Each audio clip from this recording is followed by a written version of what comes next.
Hello बच्चों, प्रश्न दिया है किसी एक वर्ण के प्रकाश के लिए वायु में तरंग दैर्ध्य जो है 6000 एंगस्ट्रॉम है, जल में इसी प्रकाश की तरंग दैर्ध्य 4500 एंगस्ट्रॉम है। ज्ञात कीजिए प्रकाश की आवृत्ति जो है वह कितनी होगी। तो हम लोग इस प्रश्न का उत्तर देंगे, लेकिन सबसे पहले हम लोग यहाँ पे मुख्य अवधारणा देखेंगे, जिसके आधार पे हम लोग इस प्रश्न को हल करेंगे और इसका उत्तर जो है ज्ञात करेंगे। तो मुख्य अवधारणा हमारे पास क्या हो जाएगा कि हमें प्रकाश की आवृत्ति निकालनी है। तो सबसे पहले प्रकाश यानी कि तरंग की आवृत्ति क्या होती है इसे हम लोग देख लेते हैं। तो देखिए, आवृत्ति जो है एक भौतिक राशि है। अगर हम लोग इसे देखें तो भौतिक में आवृत्ति क्या होता है कि इकाई समय में एक निश्चित बिंदु से गुजरने वाली तरंगों की संख्या को हम लोग आवृत्ति कहते हैं। जैसे कि यहाँ पे तरंग मान लेते हैं कि इस तरह से साइन की आकृति लिए हुए आगे बढ़ रहा है।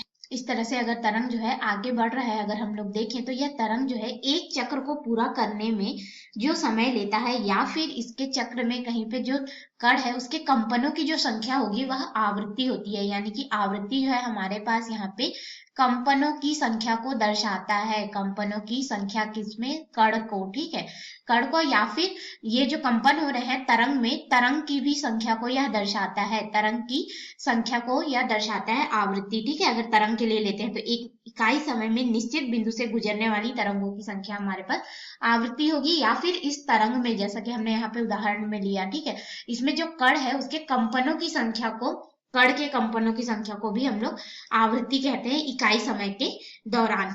तो हमारे पास जो आवृत्ति होता है इसका सूत्र हो जाता है, इसे हम लोग न्यू के रूप में दर्शाते हैं, और ये हमारे पास बराबर हो जाता है प्रकाश की चाल निर्वात में बटे यहाँ पे उस तरंग का तरंग दैर्ध्य लैम्डा। तो ये हो गया हमारा समीकरण 1। अब इसी मुख्य अवधारणा के आधार पर यानी कि समीकरण 1 की सहायता से हम लोग अपने प्रश्न को हल करेंगे। तो आइए हम लोग अपने प्रश्न में आते हैं।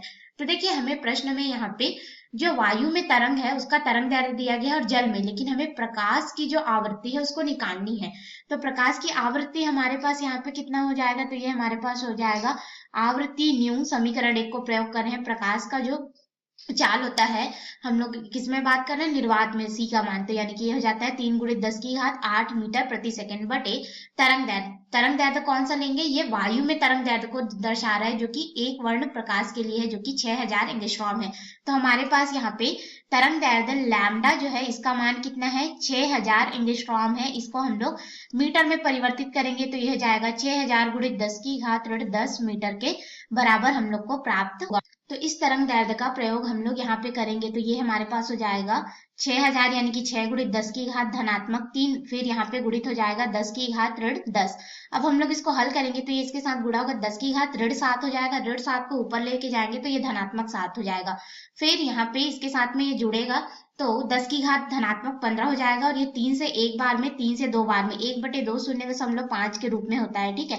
तो ये हो गया 0.5 × 10 की घात यहाँ पे धनात्मक 15, और आवृत्ति का मात्रक हर्ट्ज यानी कि प्रति सेकंड होता है। इसको हम लोग चाहें तो आवृत्ति को हम लोग यहाँ पे लिख सकते हैं, आवृत्ति न्यू बराबर 0.5 है तो 1/10 का हम लोग यहाँ पे गुणा कर देंगे तो ये हो जाएगा 5 × 10⁻14 हर्ट्ज हमें प्राप्त होगा। और यही हमारे प्रश्न का उत्तर है, जो कि हमें ज्ञात करना था। और एक चीज याद रखिएगा कि जो आवृत्ति होती है, आवृत्ति न्यू माध्यम के परिवर्तित होने से, ठीक है, माध्यम के परिवर्तन से आवृत्ति का जो मान होता है वह परिवर्तित नहीं होता है, क्योंकि आवृत्ति हमारे माध्यम पर निर्भर नहीं करती है। हमने अभी अभी देखा आवृत्ति का जो समीकरण है, समीकरण 1 में अगर हम लोग आए तो यह हमारे पास निर्भर करता है किसी में तरंग दैर्ध्य पे, ठीक है।